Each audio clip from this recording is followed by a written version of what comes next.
وعقبة بن عامر رضي الله تعالى عنه قال قلت يا رسول الله ما النجاة؟ قال النبي صلى الله عليه وسلم أمسك لسانك ويسعك بيتك وابكي خطيئتك. رواه الترمذي حدیث نمبر 2406.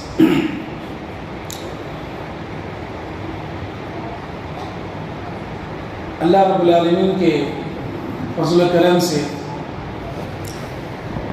آج ہم سب نے تراویح کی نماز ادا کی. اللہ رب العالمین سے دعا ہے اللہ آج کے ہمارے روزے اور قیام اللیل کو اللہ قبول فرمائے. آمین یا رب العالمین. میں نے ابھی ترمذی کی ایک حدیث آپ حضرات کے سامنے پڑھی ہے. حدیث بڑی پیاری ہے. اللہ کے نبی صلی اللہ علیہ وسلم کی بڑی پیاری نصیحت ہے. میں اور آپ یہ چاہتے ہیں کہ اللہ ہمیں کامیابی عطا کرے.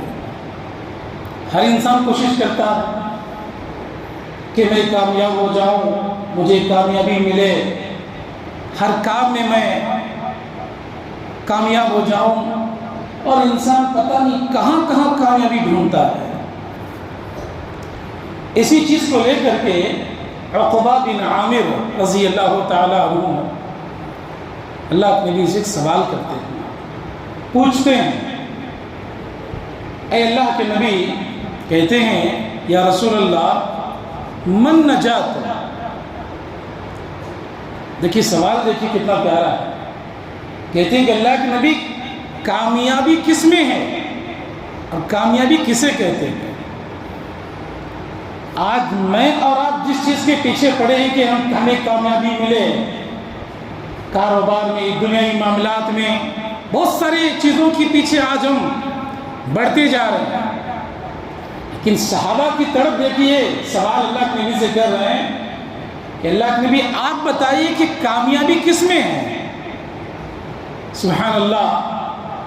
اللہ کے نبی صلی اللہ علیہ وسلم نے 3 چیزوں کا ذکر کیا. انشاءاللہ ان 3 چیزوں کو آج ہم یاد کریں گے, لے کے جائیں گے انشاءاللہ, اور اللہ سے دعا کریں گے کہ اللہ مجھے اور آپ کو ان 3 چیزوں پر عمل کرنے والا بنائے. انشاءاللہ عمل کریں گے انشاءاللہ.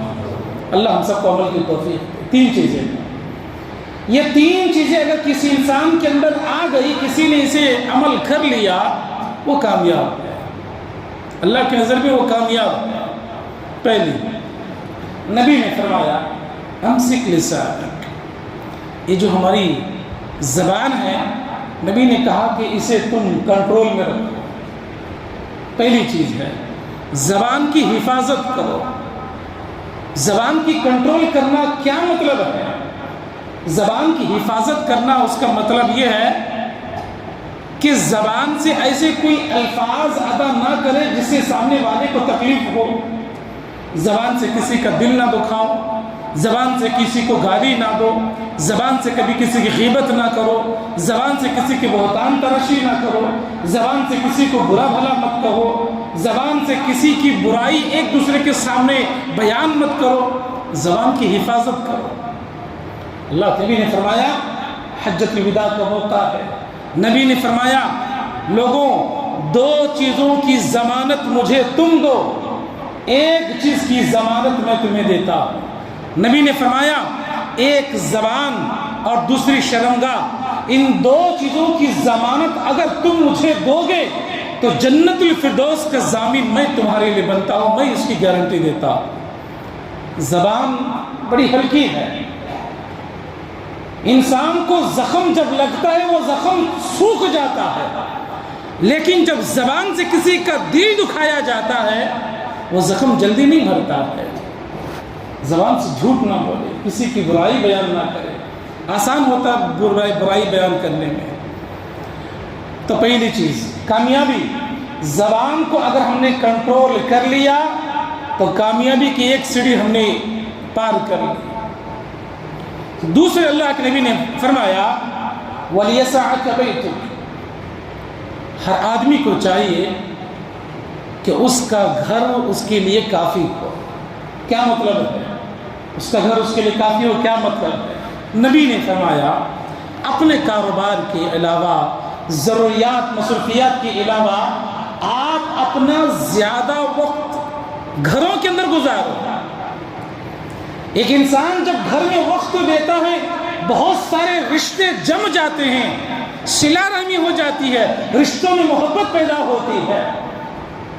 زیادہ وقت بازاروں میں نہیں، زیادہ وقت ہوٹلوں دکانوں میں یہاں وہاں وقت ضائع کرنا باہر، یہ نہیں۔ نبی نے فرمایا کہ کام اگر ختم ہو گیا گھر آ جاؤ، اپنے بیوی بچے ماں باپ جو بھی تمہارے اپنے قریب رشتے دار جو بھی ہیں اپنے گھر میں تم وقت گزارو۔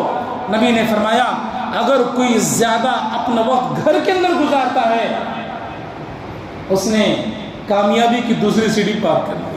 اللہ عمل کی توفیق دے۔ تیسرا کامیابی، نبی نے فرمایا، عقبہ بن عامر رضی اللہ تعالیٰ عنہ سوال کر رہے ہیں اور اللہ کے نبی بتا رہے ہیں کہ کامیابی اس کے اندر ہے۔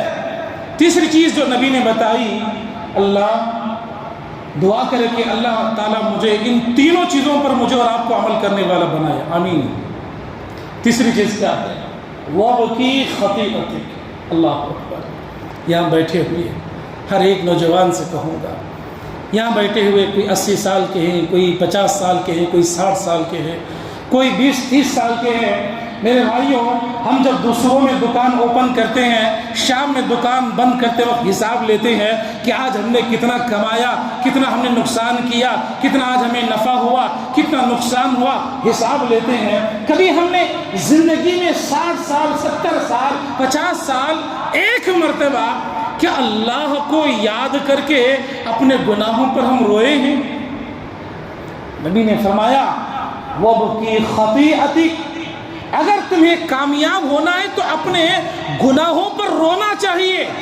جو انسان اپنے گناہ پر روتا ہے اللہ تعالیٰ اسے کامیابی کی سیڑھیاں چڑھاتا ہے۔ آؤ، رمضان کا مہینہ ہے، مسجد میں بیٹھو، اکیلے تنہا بیٹھ کر کے اپنے گناہوں کو، جوانی کے گناہوں کو، بڑھاپے کے گناہوں کو، بچپن کے گناہوں کو، ایک ایک گناہوں کو یاد کر کے اللہ کے سامنے رونا چاہیے۔ نبی نے فرمایا اگر تمہیں رونا نہیں آتا تو اپنے چہرے کو رونے جیسا بناؤ۔ اللہ اکبر۔ اللہ تبارک و تعالیٰ 2 قطروں کو بہت پسند کرتا ہے۔ کتنے؟ 2 قطروں کو اللہ بہت زیادہ پسند کرتا ہے۔ ایک وہ قطرہ جو نوجوان کسی جنگ میں ہو، کسی مقابلے میں ہو، اسلام کے خلاف جنگ چل رہی ہو اور کسی نے اس کے جسم پر وار لگائی ہو، اس کے جسم سے جو خون رہتا ہے اللہ کو وہ قطرہ بہت زیادہ پسند ہے۔ اور دوسرا وہ قطرہ جو بندہ تنہا بیٹھ کر کے تنہائی میں اللہ کو یاد کر کے رو رہا ہے، اللہ میرے گناہوں کو تو معاف کر دے، اللہ میرے خطاؤں کو تو درگزر فرما۔ جو رب کو یاد کر کے روتا ہے اس کی آنکھوں سے جو آنسو بہتے ہیں اس قطرے کو اللہ بہت زیادہ پسند کرتا ہے۔ کامیابی، زبان کی حفاظت، گھروں میں زیادہ وقت گزارنا، اپنے گناہوں پر رونا۔ اس دنیا کو ہمیشہ کی زندگی مت سمجھو، چند دنوں کی زندگی ہے۔ آج اچھے ہیں، کل صحت میں خرابی، اور آنے والا دن اللہ بہتر جانتا ہے۔ اس لیے میرے عزیز دوستو، اللہ سے میں دعا کرتا ہوں، آپ میرے حق میں دعا کریں، میں آپ کے حق میں دعا کرتا ہوں، اللہ مجھے اور آپ کو اس حدیث پر عمل کرنے والا بنائے، آمین یا رب العالمین۔ وآخر دعوانا الحمد للہ رب العالمین۔ السلام علیکم ورحمۃ اللہ وبرکاتہ۔